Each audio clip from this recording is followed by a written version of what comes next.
Balanse. Kumpirmado. Malalaking balitang kinalap sa loob at labas ng bansa. Radyo Patrol Balita Alas 7 Weekend.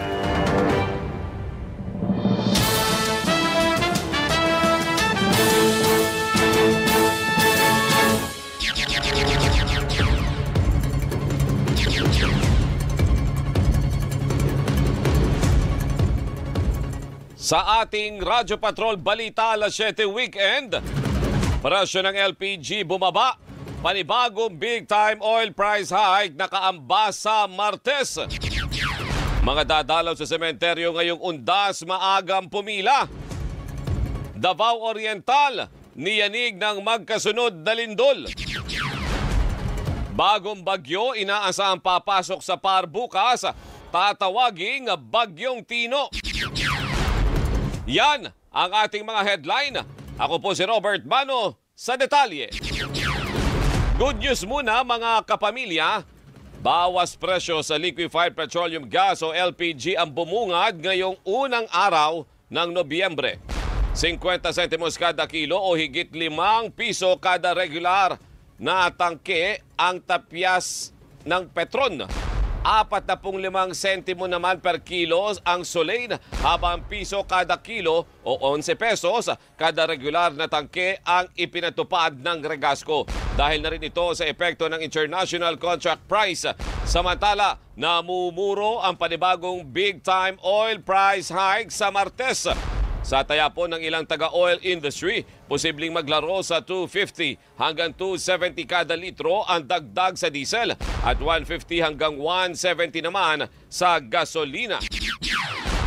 Niyanig ng magkasunod na lindol ang Davao Oriental ngayong pong araw.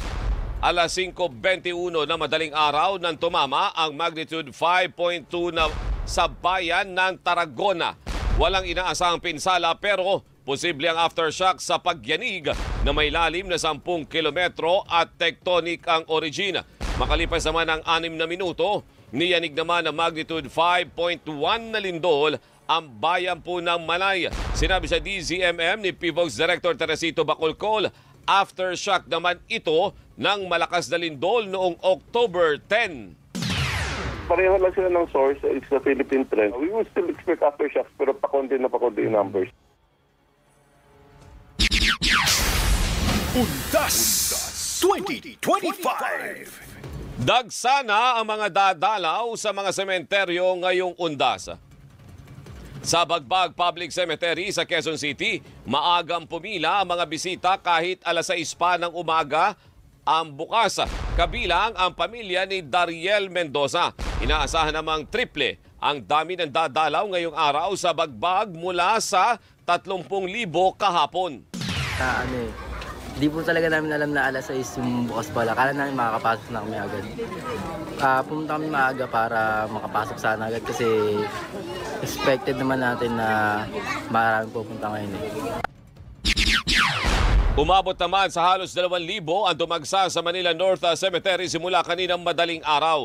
Ayon po sa pamunuan ng sementeryo, wala nang libreng sakay dahil sa inaasahang dagsa ng mga pupunta sa mga puntod at inaabisuhan ng publikong pumunta ng maaga para po makaiwas sa siksikan. Sa tala ng Manila Police District, umabot sa 67,000 ang pumunta sa Manila North Cemetery kahapon. Sa Manila South Cemetery, mahigit 400 individual na ang bumisita ngayong pong araw. Ipinagbabawal naman sa loob ng sementeryo ang mga nagtitinda ng bulaklak at pinapwesto lamang sa labas. Patuloy naman ang pagdagsa ng libu-libong pasahero sa Parañaque Integrated Terminal Exchange para makahabol sa pag-uwi sa mga probinsya ngayong undas. Sa datos ng pulisya, pumalo sa mahigit 2,400 pasahero ang dumating sa terminal hanggang kaninang alas 3 ng madaling araw. Kwento ng isang pasaherong pa-Cavite, piniling dumating ang kanyang pamilya sa PITX ng 1:00 na madaling araw para makaiwas sa bulto ng mga biyahero. Ayon sa mga otoridad, walang napaulat na delay o kanselasyon ng biyahe sa PITX. Samantala, naranasan na rin ang dagsa ng mga pasahero sa mga pantalan sa Oriental, Mindoro. Sinabi sa DZMM ni John Gabriel Manansala, Port Manager ng Port Management Office Mindoro, inaasahang may hahabol pang umuwi ngayong araw pero kaunti na lang. Ganito rin anya ang inaasahang sitwasyon sa Port of Rojas at Port Bulalakaw. Pinaghahandaan naman ng pantalan ang balikan ng mga pasahero. Simula po yan bukas. We've experienced a surge na rin ng mga pasahero ever since 2 days ago. Nagsimula na pong dumami yung mga kababayan natin na umuwi dito galing Batangas and we're expecting na may mga habol pa today. Inaasahang magbabalik na simula ngayong Sabado hanggang bukas sa mga pasaherong umuwi sa mga probinsya para sa undas.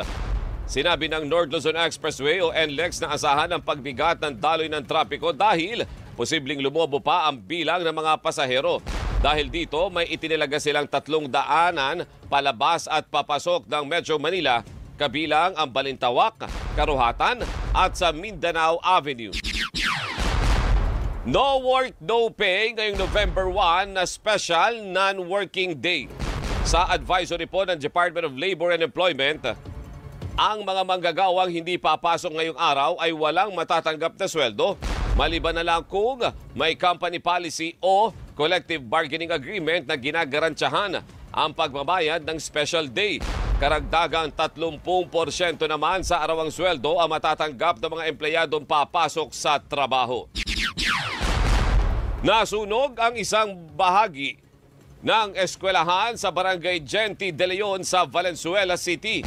Sinabi ng Bureau of Fire Protection na umabot sa 2nd alarma ang sunog kagabi na nirespondihan ng 30 fire trucks. Nagsimula ang sunog sa classroom ng Senior High School Department kung saan 4 hanggang 5 kwarto ang napinsala. Wala namang nasugatan sa sunog na idineklarang fire out bago mag-alauna ng madaling araw.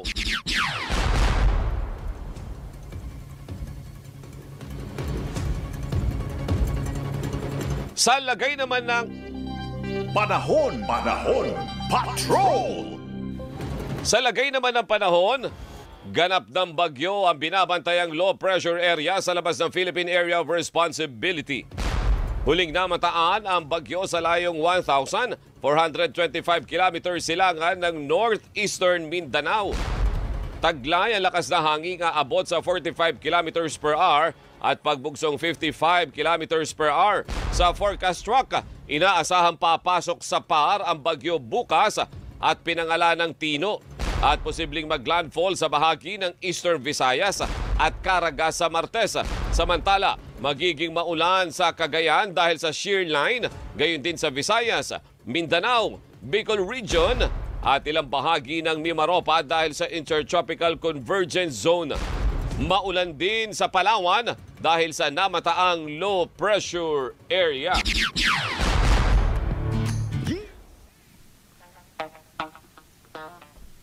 Abangan, ethanol spill nakaapekto na sa halos 20 barangay sa Negros Oriental. At ilang eksperto may paalala sa publiko tungkol sa mga pamahiin. Yan at iba pa mga balita sa pagbabalik ng Radyo Patrol Balita Alas 7 Weekend. Radyo Patrol Balita Alas 7 Weekend.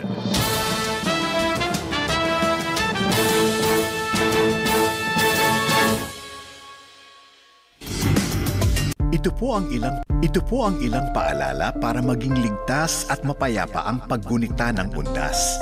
Ipinagbabawal ang pag-iingay at pagdadala ng mga pampaingay sa loob ng sementeryo. Bawal ding ipasok ang anumang alak, armas at matatalim na bagay. Ang mga kapatid nating PWD ay pwedeng humingi ng assistance sa mga bantay ng sementeryo para mahanap ang bibisitahing puntod. Para naman po sa mga pupunta sa Manila North Cemetery, pwede pong lumapit sa DZMM Public Service Booth para sa sari-saring serbisyo. First come, first serve po ito. Ilang paalala mula sa DZMM Radio Patrol sa 630 at DZMM Teleradyo para sa ating ligtas na undas.